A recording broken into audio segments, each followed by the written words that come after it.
We're very glad to be out there. We see some of you online already, and we're going to be here for the next hour. Hope you'll stay tuned for that time period. We do have a few things we want to say, and I hope to clear a few things up. We are trying to make sure that we understand the rule of law, which I don't think too many people are following right now. I don't know. I hope the case is that they don't know that these violations are occurring. I don't know if that will be better or not, though. Maybe if they don't know, that's just as bad because they are the ones supposed to be interpreting the law and then getting the laws, applying the laws, and so on. That's their job, and I'm not so sure that we're all on board about that.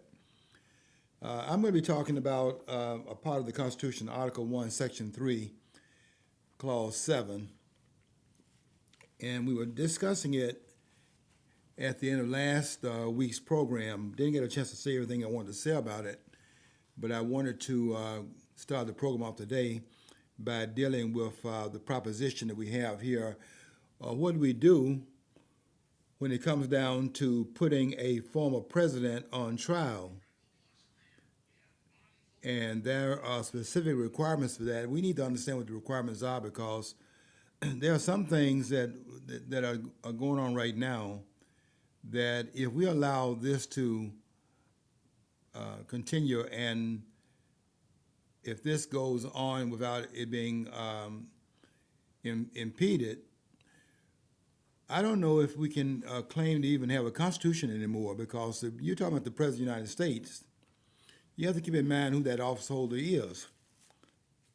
The President is the only office holder, the only political office holder in the United States of America that all the people who are the voting public can vote for. You don't have all of the people in the states that vote for the members of the House of Representatives.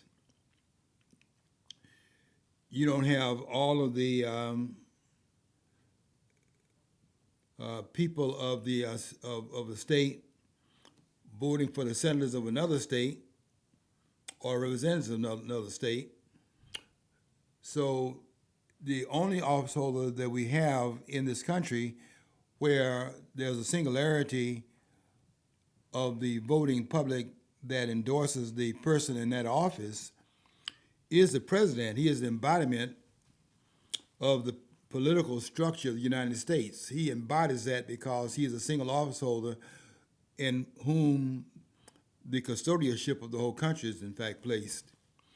And we need to take that seriously because if that person then at that standing, constitutional standing, can be treated the way that we see Trump being treated, then the question is who under the terms of the rule of law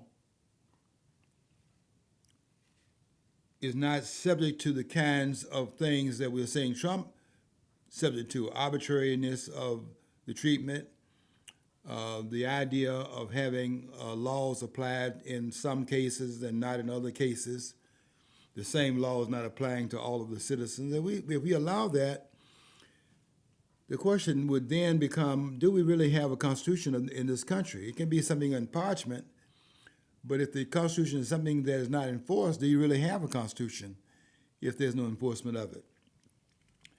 And we did not, I don't think the framers thought about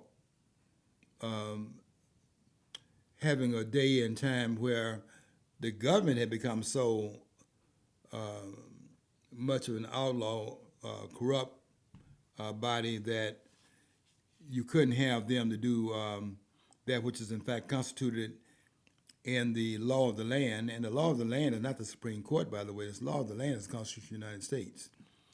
If we, in fact, put that to the side, I don't know how you can stand, and it seems to me that we're walking on eggshells toward chaos because if you don't have a document that specifically speaks to what the rules of engagement are and is not followed, I don't know I don't know where the country goes from there.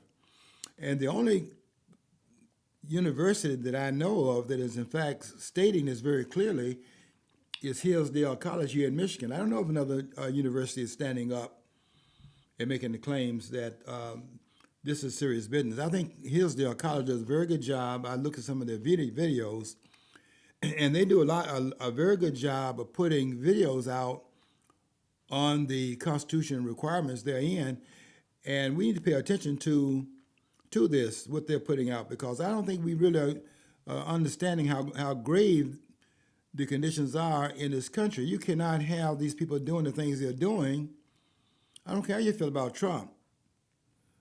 This is not about Trump.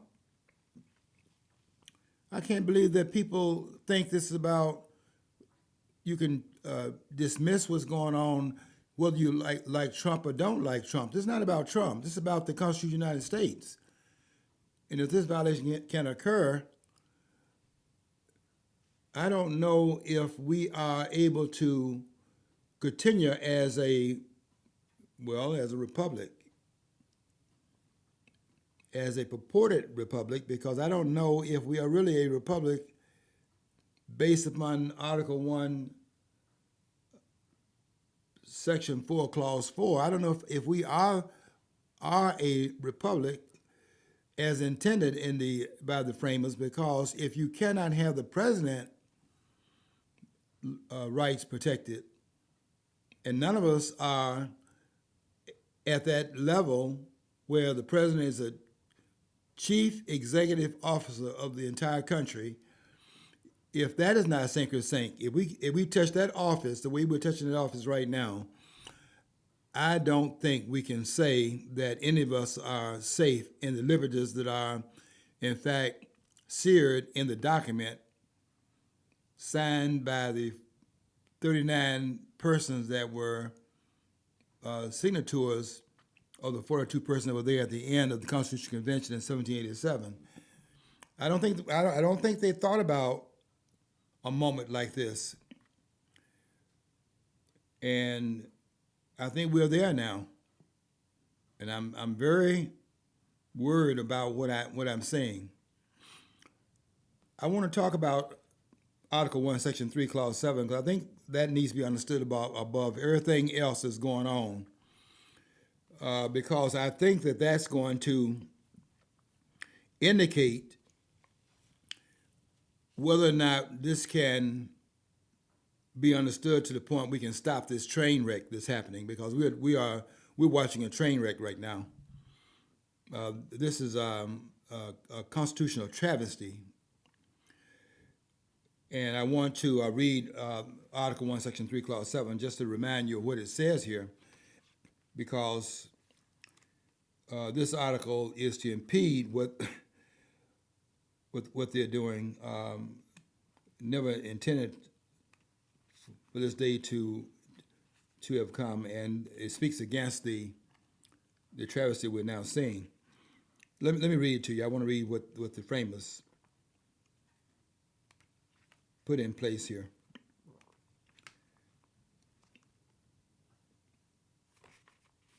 This is Article 1, Section 3, Clause 7. And maybe I should read before that, get to Article 1, Section 3, Clause 6 as well, because I think that lays a foundation for it. Now, Article 1, Section 3, Clause 6 says this: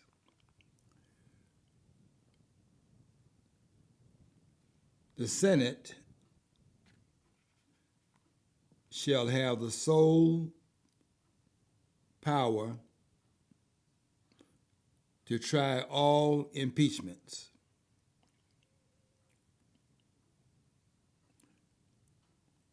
The Senate shall have the sole power to try all impeachments. Now, where do the impeachments come from? Article 1, Section 2, Clause 5. The House shall have the sole power of impeachment. So the House impeaches. Then Article 1, Section 3, Clause 6 says, the Senate shall have the sole power to try all impeachments. The trial of the impeachment takes place in the Senate. The impeachment takes place in the House. When sitting for that purpose, they, meaning the senators, shall be on oath or affirmation. They say they can say, I swear or I affirm. When the President of the United States is tried, you see how they single the President out, because this is serious business.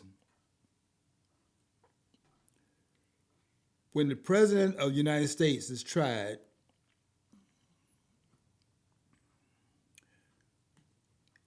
the Chief Justice of the Supreme Court shall preside,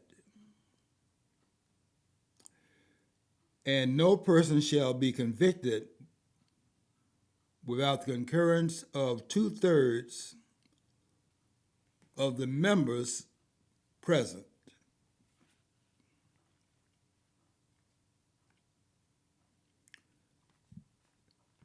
Two-thirds of the members present.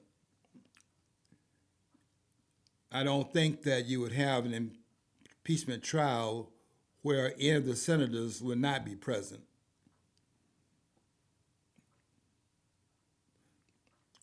I don't think they can absent themselves politically away from the process when the president is being put on trial, because the gravity of the issue be such that they could not politically survive in absence from the trial. So I would assume then that all the senators would be there, and since there are 100 senators, 2/3 of the senators would be 67. It would take 67 senators to bring about conviction. Now, in the House where you're doing the impeachment, what you need there is a majority vote. And if you say then that there are 435 members of the House, then it would take 218, if they all vote, to then bring about the impeachment. But the impeachment is only, and I think I don't hear too much understanding of this. Impeachment is only a charge that is made against the president, the vice president, and civil officers of the United States. When I said I got some flack some time ago when I said that senators and members of the House cannot be impeached. Now, it does not mean that they cannot be brought to be held to accountability for what they do while they are in office. It just means that the political process that is used to impeach the president, vice president, and civil office holders of the United States, it just means that it does not apply to those persons, because what is happening in that case there is that you would be placing at the federal level state office holders on the banner of a federal trial. In other words, what it does, it reverses the process that is put in place by the federal system, where the federal system is created by the states. And then to have the state office holders put on trial will be a reversal of how the Constitution is set up to create a federal system where the federal government exists as an umbrella over the 50 states as it stands right now, but the 50 states are the federal government is the creation of the, well, you say 50 states now, but 13 at the time this was in fact born, and they are creating it out of their own sovereignty. You see how you would not come back then and say that you put the state office holders on trial, Why? Because they're the mothers of the federal government. So that is not allowed by the federal government to put state office holders on trial. That's why in Article 1, Section 3, in Article 1, Section 3, Clause 6,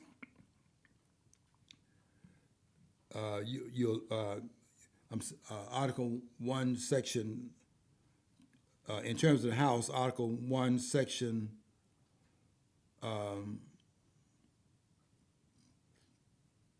5, Clause 2. Let me see what that says.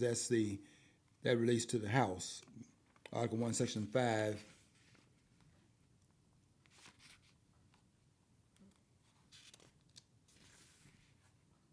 Clause 2, let me read that to you.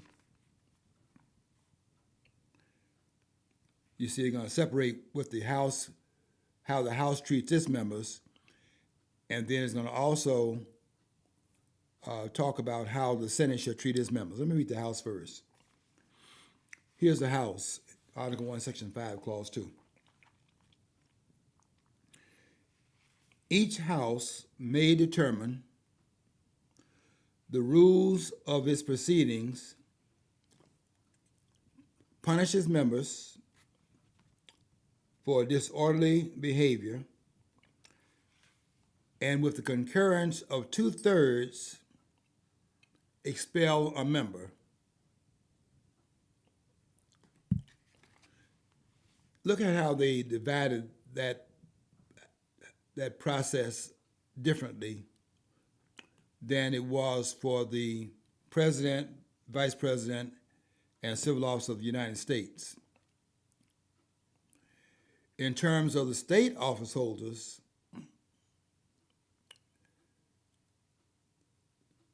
the districts who sent the representative to the Congress, the districts representatives of the states, they will in fact chastise and up to including expel the office holder from the House. The Senate has no voice in it. And it's different in terms of how both of these groups are going to be involved in the impeachment, but neither of the two is involved in the chastisement of the other body in the Congress. The House shall choose its members, and it shall chastise its members up to and including expulsion. Only the House can do that. In the Senate, let me turn over and read that, because I know you're going to tell me that the Senate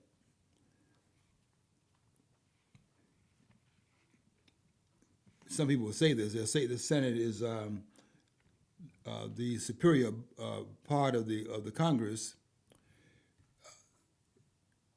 intended that way, but no longer does that apply. But let me read this to you here. Let me read what the framers put in here about the members of the Senate. No senator or representative shall, listen very carefully, shall during the time for which he was elected be appointed to any civil, now listen to this carefully, to any civil office. No senator or representative shall during time for which he was elected be appointed to any civil office under the authority of the United States. Why would the framers put that in there? When you read this and you understand what they put in place in that room, you marvel over how clear they were, how they're dividing up power throughout the document and making sure that it was not contradictory in terms of one part and another. And listen to what it says here. no senator or representative shall, during the time for which he was elected, be appointed to any civil offices under the authority of the United States. Now, when it says that you're going to impeach the president, the vice president, and all civil officers of the United States, you see how it by placing this in Article 1, Section 3, Clause 6, how it makes sure to make it clear that those who are sent there by the states, the senators, not sent there by the states now, but sent there by the states before 1913 with the 17th Amendment, which changed that, was sent there by the states, would be under the auspices of the federal system that the states created, and now they're making judgment on state office holders. It would be reversal of the way in which the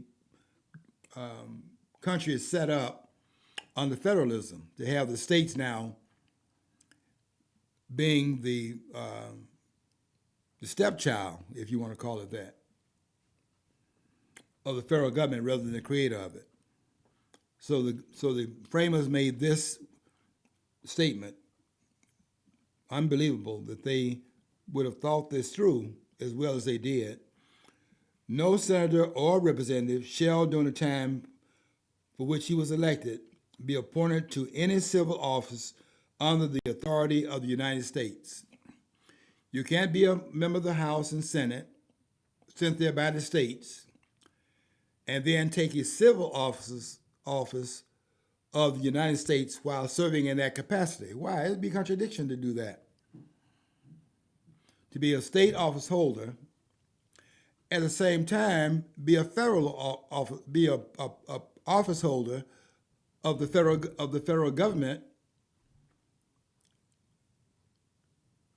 which is what it would amount to if you could have a civil office holder that is a senator or a member of the House. Now, the question is, who are the civil office holders? Who are they? Who are these people? And if people understood who those persons are, they would then understand a little bit better why it is that we put the removal of civil office holders in Article 2. See, that's why I always want to be clear about the geography of the Constitution. That's one thing I think the scholars miss. They don't see that the framers were establishing a geographical document. We can all say it's a statutory document. It certainly limits and places restrictions upon power. But you see, there is also a geographical document because of the location of where they put the information. It's all about prohibition, prohibiting government to act without permission to act. But in the geography of it, the geography establishes something else as well. And you have to ask yourself the question, why is it placed there rather than placed in somewhere else in the Constitution?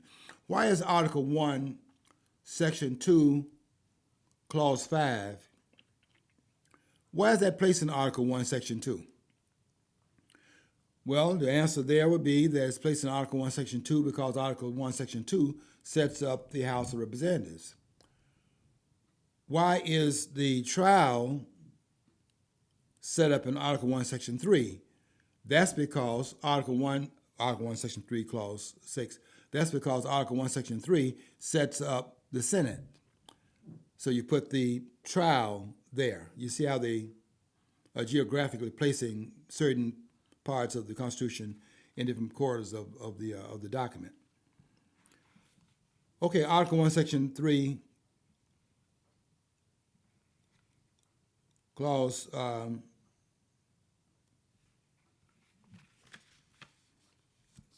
me go back here and read this. Clause 7.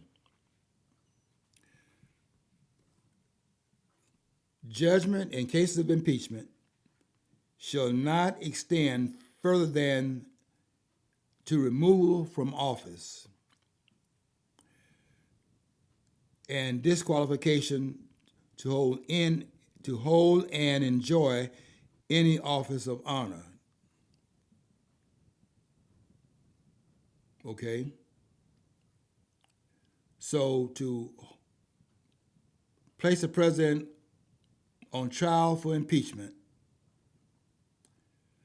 there are limits in terms of what can be accessed against the officeholder under impeachment, where it is up to excluding the person from office, that's expulsion from Congress, by Congress, of the president, the vice president, and civil officers of the United States.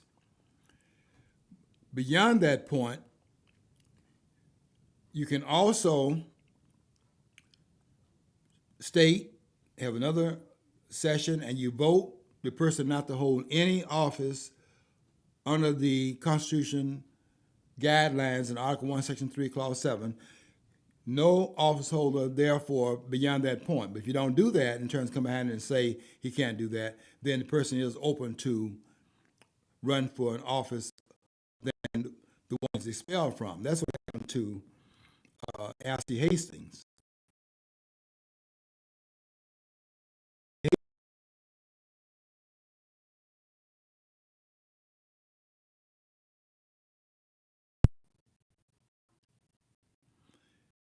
I don't think they thought he would come back and join the body that had impeached him, and they did not therefore have a subsequent vote on the preclusion from him holding an office of the federal government from that point forward. And he came back and joined the members. He became a member of the House of Representatives. They could have used the language here to preclude that, but they did not do it in that case there. Now, with Trump, they're going to have to do a couple of things here. They cannot do what they're doing right now because it's not really allowed by the Constitution. I'm going to explain why that's inappropriate based upon this language here, because the language is very important. I want you to read something very carefully into this. I should have put it on the screen, but we didn't prepare for that to do that. But I want you to follow this very, very closely. Judgment in cases of impeachment shall not extend further than to removal from office and disqualification to hold and enjoy any office of honor, trust, or profit under the United States. But the party, this is very important, but the party convicted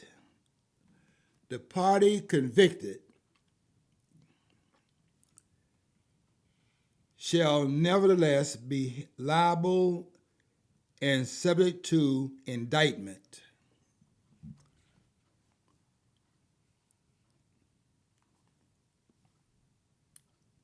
Why aren't these scholars saying this? Do they understand what this means here? This language here is very important. And let me tell you why the framers put it here. Why did they put it in the Constitution? You see, here's the reason why that is there.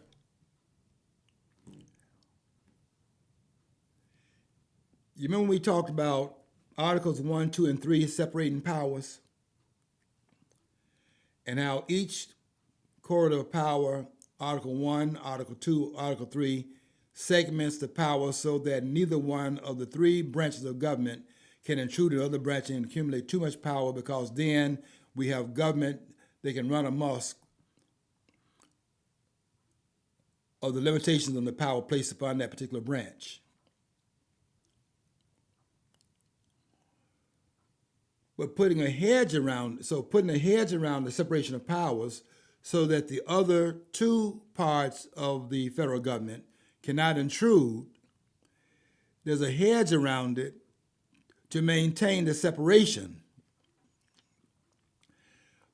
But it does not mean that gives the other branch license to be out of control, even though there's a hedge around it that protects the separation of the power that's placed therein in that branch by the Constitution of the United States. What Article 1, Section 3, Clause 7 does is that it allows for the removal of the hedge. That's what's going on here. The hedge around the President of the United States, for one, is removed from around the President by impeachment and conviction. And that then places the President from that point down to the status of a regular citizen. Why? Because he's been removed from the office. That's what's happened here. And once removed from the office, then trial can be put. President can be put. The former president now that's been not just former president that's been impeached and convicted. You have a comment here if you want to hear it. Somebody said Constitution doesn't limit power. LOL, laughing out loud. That's clear from the last election, and unfortunately, it seems like it didn't do an adequate job, or they didn't bring it up enough to prevent the power grab that they occurred. You know. Yeah, you're right, because you have to assume that you would not have the document placed in exile. You know, when Andrew Napolitano wrote the book called The Constitution in Exile, you could not assume back in the 18th century that they would in fact get around the document by just simply doing what Nancy Pelosi did to Donald Trump's speech. Just tear it up. To act as if it doesn't exist. Like Elsie Hastings and all the only what you said was Elsie Hastings. Elsie Hastings of Florida. Yeah, I mean, with the law is what we say it is. No, it's not. I mean, as a matter of fact, those who are in that position that they are in should be held with greater accountability than anyone else who might be in similar roles and to lower governments. At the higher governments, there should be a higher criteria of expectations, you know. John, if we had the enforcement of the Constitution in mind in this country, we would have the way you would actually have accountability of the government. That's why Madison said, when the people fear their government, there's tyranny. And you know what? The people fear their government today.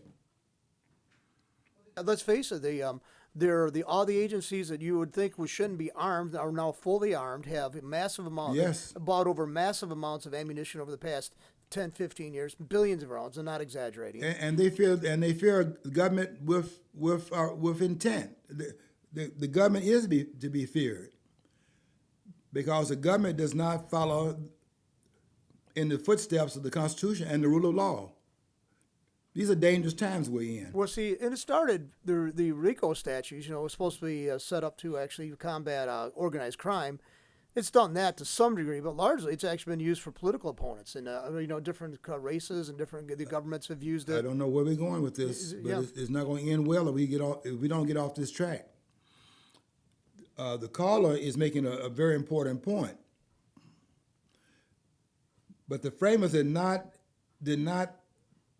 put, well, how could they have written it in the document anyway? The government should not go out of control. If it's not following the document, it is out of control. And writing it should not do it would not stop it from doing it, because being out of control means it's not going to follow that either. You see, once the politicians decide to dismiss the parchment,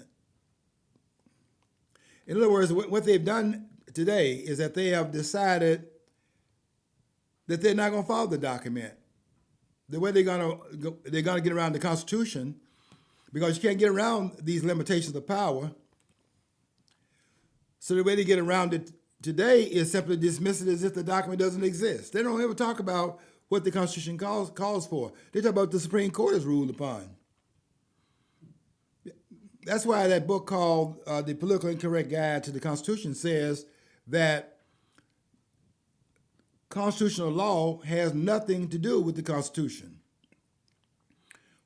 And what he's saying is that it doesn't have anything to do with the Constitution because it is not the Constitution that we are talking about. We're talking about what the Supreme Court talked about, what they said about the document.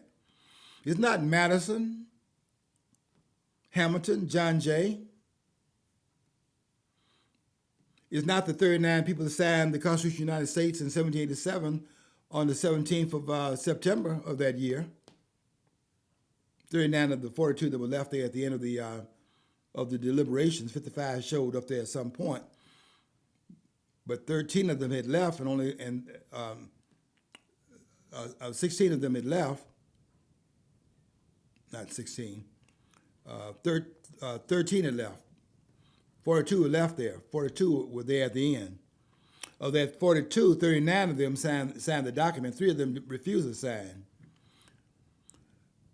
But the point I'm making here is that none of them thought that they had to go beyond what they did, and I don't even know how they could have gone beyond it. The parchment speaks to restraints. The Constitution is nothing other than a document of restraints. And the way what they've done, and this is so dangerous, the way they have gotten around it, is they've done a Pelosi here. The people in Washington have just decided that they're going to act as if the document doesn't exist. If it did exist, here's what would happen. You would be every time the Supreme Court, you think you need to practice, you think you need to pack the Supreme Court. Those that don't agree with the ruling, they think you need to pack the Supreme Court. This is what the Democrats want to do. They want to pack it because they're getting rulings they disagree with. Did that back? They try to increase the size of the Supreme Court back in the FDR era and pack it. And in 37. Yeah, I mean they've always done that. That's their playbook. That's their playbook, and that's very dangerous to try to get a court that will in fact endorse your agreements. But what you do in terms of getting a court that is in fact following the Constitution of the United States is see if it's not being followed, and if it's not being followed, use a process for removal.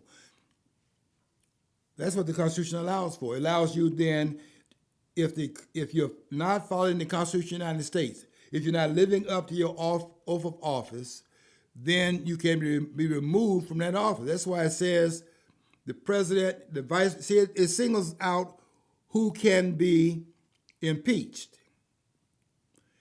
And it takes impeachment and conviction for removal. I hear people talking about, I don't think these scholars understand this. They keep talking about somebody ought to be impeached. Impeachment is not anything, it's just an accusation. What they should say, if they really mean that the person should be held to account, they should be saying they should be brought up for removal under the impeachment if they're in fact in violation of the Constitution of the United States.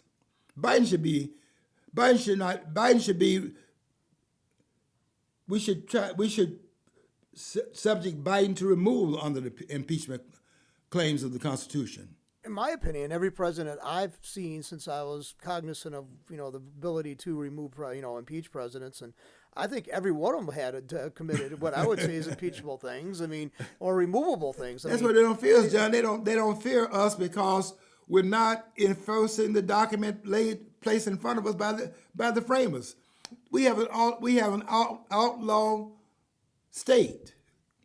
The thing is, they say administrative state. That's an outlaw state. Well, so many people are so willing. I'm a big, as people know, I'm a big cop auditor, fan. The people, and they always say, well, why don't you just give them the information? No, just surrender all your rights, and maybe they will let you go.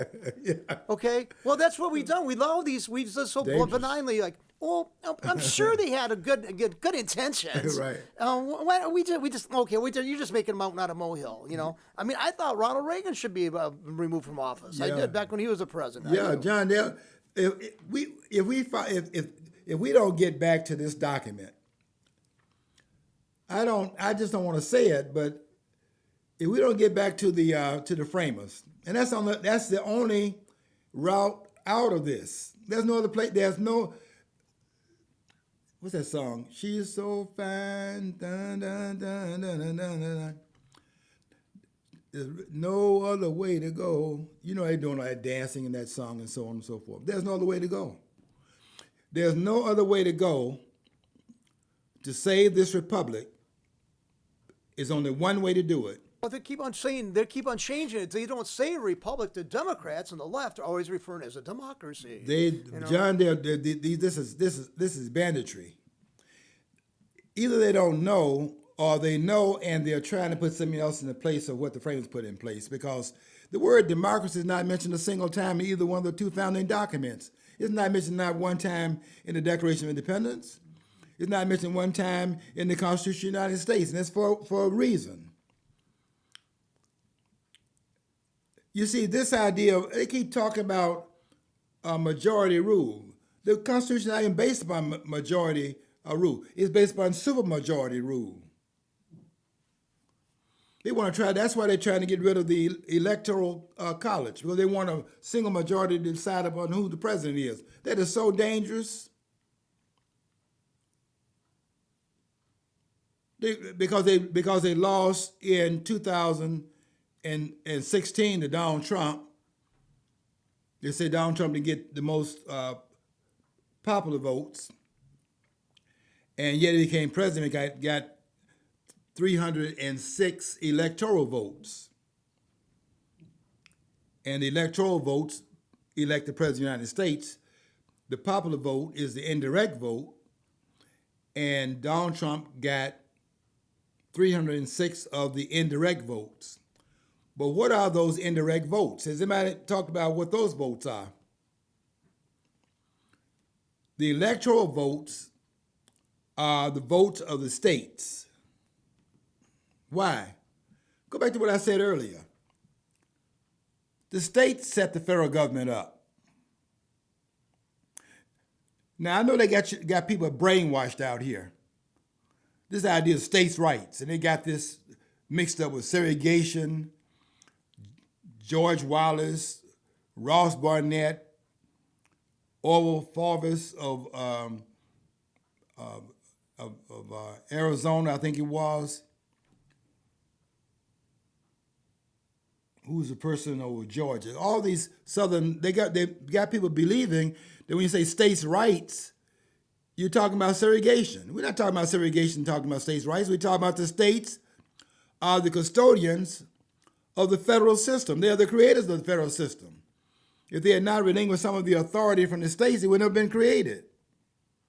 Where did the federal government come from in the first place? It came from the relinquishing of specific parts of the sovereignty of the states to the federal government through the delegation of powers to the federal government. The federal government is a power above the states as the umbrella over the states, but the power is limited by the delegation of the authority that was given to it. In Article 1, Section 8, the 18 clauses therein. They listed it. Congress and they went and listed the 18 things that Congress can do. Really 17, because 18 says this. Let me read 18 to you. Because they were very specific about what they were doing. They were not just giving a carte blanche. Let me read to you Article 1, Section 8, Clause 18. Listen carefully. I want you to understand what's going on here, because people run with this. And they'll say, well, you have this provision in Article 1, Section 8, and look what it says there in 18. Let me read 18 to you, so we can understand this real carefully here. Now, this is the necessary, and go and read this on your own, and you'll see it's the necessary and proper clause. Now, to overthrow the document, you want to claim it says what it doesn't say, and it means what it doesn't mean. Now, here's what it says. I'll tell you what it means, but here's what it says. Now, after having said, Congress shall have the authority to do this, this, this, and is listing what it can do. In 18, it says this, talking about Congress now, to make all laws which shall be necessary and proper for carrying into execution the foregoing powers. The things that they're listing that Congress can do, they're giving them the authority to carry that out. Now, they want to take the necessary and proper clause to say that then Congress can just do anything it wants to do. That's not what it means. It means that the limitation of the power of the federal government is limited to these 17 specific things surrendered to it by the states to create the federal government, and the federal government can take on those roles given to it in Article 1, Section 8, but they have to have that power to carry out that which is invested in the federal government. And so it authorizes them to do what you have to do to pass other requirements that allow you to carry out those provisions, but it does not give you license to start making all this other stuff up. I mean, all the stuff they're doing right now, 2/3 of it. I think it's more than that, but I'll take this conservative route.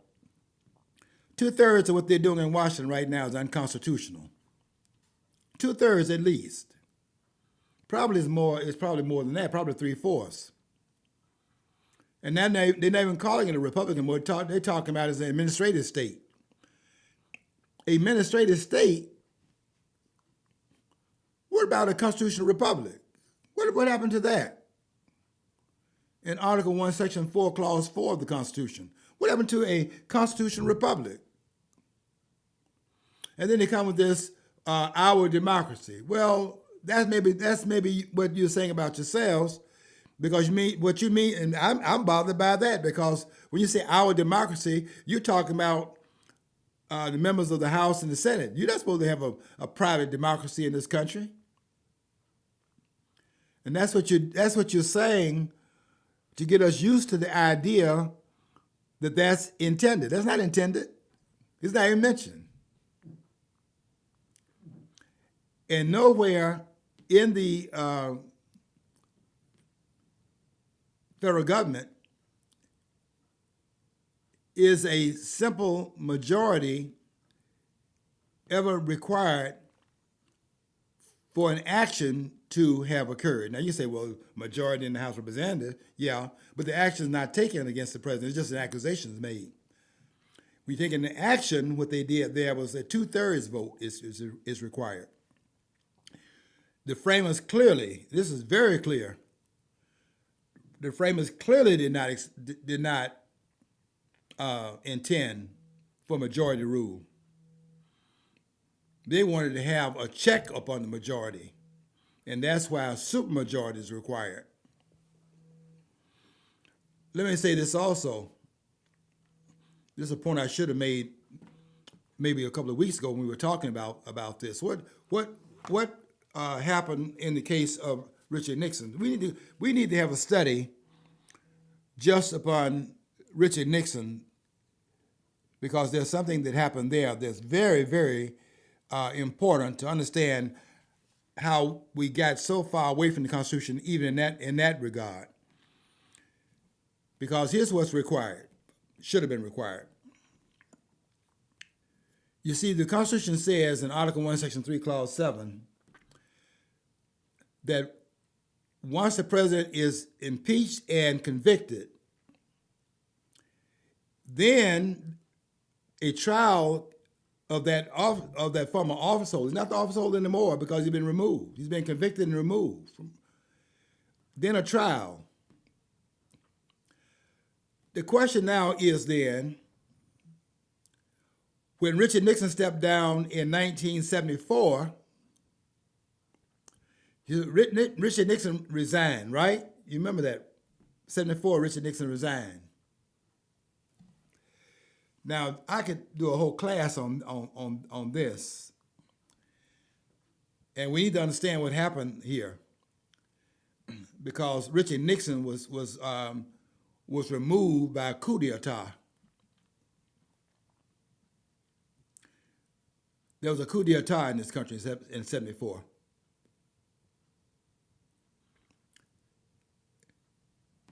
And you need to read H.R. Haldeman's book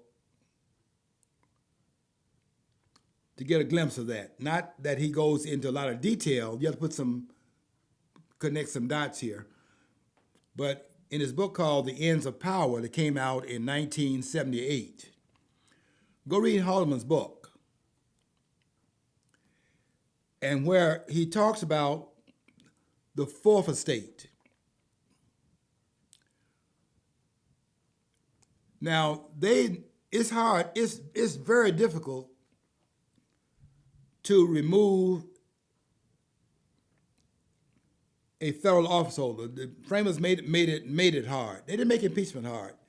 There's scholars saying that impeachment is made hard. Impeachment is not made hard. They don't understand impeachment is not the same thing as the final verdict based upon the impeachment. They don't understand there's two different separate things and separate parts of the document, by the way. Article 1 deals with impeachment. Article 1, Section 2 deals with impeachment. Article 1, Section 3 deals with the trial of impeachment. Talks about the Senate shall try the impeachment. But Article 2 is where the impeachment is laid out of who can be removed based upon that. And why is it in the executive branch? This is in Article 2. Why is it in Article 2? It's in Article 2 because in Article 2, all of the office holders therein mentioned for the impeachment is found in that provision. Because it is limited to the president, the vice president, and civil office holders. And I was going to tell you earlier, who are the civil office holders? They are the ones who are appointed by the President of the United States. Ambassadors, members of the President's cabinet, and members of the Supreme Court.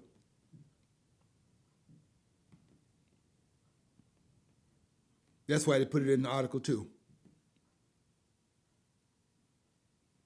Where it says in Article 2, Section 4, it says the President, the Vice President, and all civil officers of the United States. That includes the senators and the members of the House of Representatives. Why?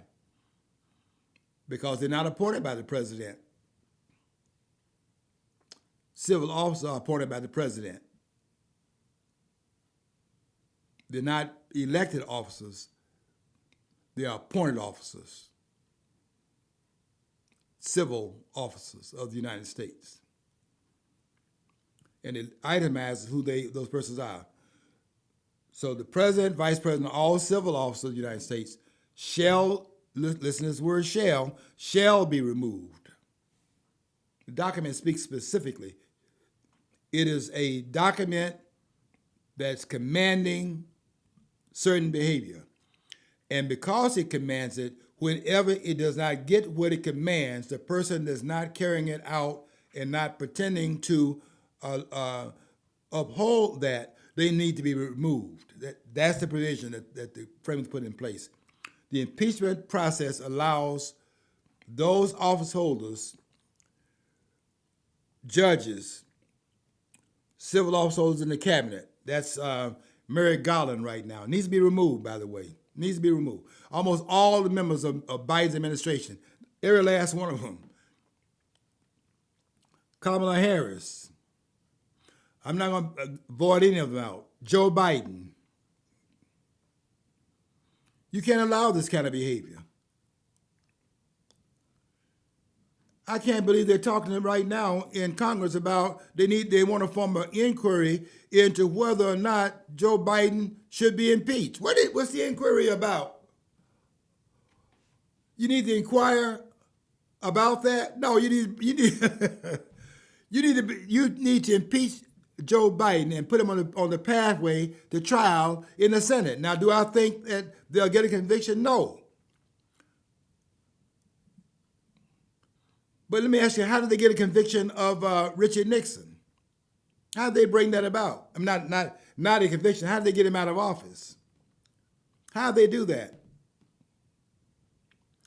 They would not have had 2/3 vote in the Senate to get Richard Nixon out initially. Here's what they did. It hasn't been studied. Go back and look at it. They put it in the paper for 2 years in the Washington Post and New York Times from 72 to 74 and made it too hot for the members in the Senate to come behind the House and endorse the impeachment by removal. They made the president kryptonite. And that's why I was on the front page of the New York Times and the Washington Post for 2 years, so that no senator would dare support Richard Nixon. And that forced Nixon to step down. Now, in stepping down, this is the point I wanted to make. In stepping down, before there was impeachment and conviction, and therefore removing the hedge around the president, after doing that, no other action can be taken against Richard Nixon for what he did as president. Why? Because the hedge remains around the president. Therefore, those of you who are still chastising Gerald Ford for having pardoned the president, this man didn't understand the Constitution of the United States himself, because there was no need to pardon Richard Nixon. You know why? Because Richard Nixon was not convicted. And therefore, the term, you see, they don't understand the document. This is the problem here. We are people in government. We are people that's running the government that have sworn to uphold the document, that do not understand the document they've sworn to uphold. I'm going to say this also. I was listening to, they replayed Alan Dershowitz that was defending Donald Trump on the impeachment. And Dershowitz was standing before the Senate at the trial with a defense of Donald Trump. And they were lauding how great the defense was and how Alan Dershowitz done a great job and so on and so forth. You know, the man is full of himself. Quite frankly, I was very much disturbed by the defense. Because you see what you do there by talking about the things that was being talked about is that you do not get to the root of the issue. You don't get to the fact that we got a separation of powers in the country. The framers put that in there for a reason. And to step over that requires specific things in the document. You know who established that very clearly? The greatest president we've had. The only president we've had that was great. All this other stuff about great presidents, forget that. There's just noise being made. We had one president that stands out as a great president. That's the one that put the mold of the presidency in place. And when they signed Jay's Treaty in 1795, when they signed that treaty, there were people that disagreed with George Washington and wanted to look over the notes in the executive branch of government and told George Washington they wanted to see his notes. Now, there are people out here talking about George Washington was claiming executive privilege. You were so, look, man, don't come here with that. You can't say things like this. That's not true. That's not, George Washington did not exert executive privilege. The first time executive privilege is asserted, you know when that happened? Under Eisenhower. Eisenhower asserted it because there were communists in that government. That's why he asserted it. Go read. Look, I don't talk away from documents. Go read Oczynski's book, A Conspiracy So Immense. And Oczynski, I read your book very carefully. I'll tell you this: you wishy-washy. You could have made a more definite case. But when you read the book, you'll see that. Well, you ask this question: what did he say? He lays out the case, but what did he say? You come away asking that question. I'll tell you what he should have said is that what McCarthy was claiming wasn't a whole lot different than what Patton was saying. And I don't want to go there, but I don't want to get into this conspiracy stuff. But I have a lot of questions here about what happened to Patton. A lot of questions. Patton or Paxton? Patton. Okay, General Patton? Okay. John Patton. Oh, okay. You know, I just heard about Paxton. Yeah, No, I'm sorry, yeah, Patton. Yeah, Patton. Okay, you said it right. I just want to make sure. Let me make sure my teeth ain't right. Patton. John Patton. You know, I have a lot of questions about that. But be that as it may, because I don't think everything that's happening is happening by happenstance. You know, this idea that how they quiet you saying that's a conspiracy theory. Well, yeah, there are some people that need to have conspiracy theories about some things that are happening, because some of this stuff is not happening just by it's just simply things that's happening on its own. I'll go off and say this. I listened to Jesse Ventura the other day, a tape he made. You know, he lives half the year in the country and half the year out of the country. And he does a program in different parts of where he is outside the country. He said this in one of his episodes. He said he does not make the tape in the same place all the time because he said the government will have used drones against its citizens to kill its citizens outside the country without trial, and he's not going to be in one place because he fears what the government would do. Now, there are people saying that's conspiracy theory. Actually, the Obama's administration did that quite a bit, didn't they? They did they put what's the guy's name? The guys were in a car. What country was it? Was it Libya or some country in the Middle East? And put a strike on the car, blew it up without due process of law. He's a citizen of the country wherever he is. The law applies. But you see they're doing a Nancy Pelosi on the document. If you want to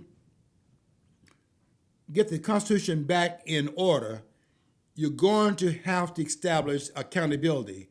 And the Constitution allows for that through the impeachment process. The members of the Supreme Court, if they're not showing fealty to the Constitution of the United States, they should be impeached and gone through the impeachment process for removal. That's how you do that. You don't need to pack the Supreme Court. The document says what it says. If they're saying other than that, they need to be removed. They swore to uphold the document. But people do not want to do that part of the work. You swear to uphold the Constitution of the United States. Why don't they then make sure that it's in fact done by saying they're not doing that, and then bring the Constitution to bear upon the office holder to get back to the rule of law? I'll tell you why they're not going to do it, because they're not following the law themselves. And we got to do better, people. We got a real test coming up. and that test is going to be November the 5th. Are we going to take this? Are we going to begin to move back toward the rule of law through the electoral process? You don't need to have a revolution in the country. You need to have a movement back to the framers to get the Constitution back into the place where it belongs, at the head of the government of the United States, restricting it in things that it does and giving it permission to act without which it cannot act. Once we do that, America the beautiful, once again. But it cannot be that until we do this work. Okay, this is what we got to do, folks. There's no other way out. There's no other way to go. Okay, until we go and come back next week, once you follow your dream. If you don't follow your dream, you never know what's on the other side of the rainbow.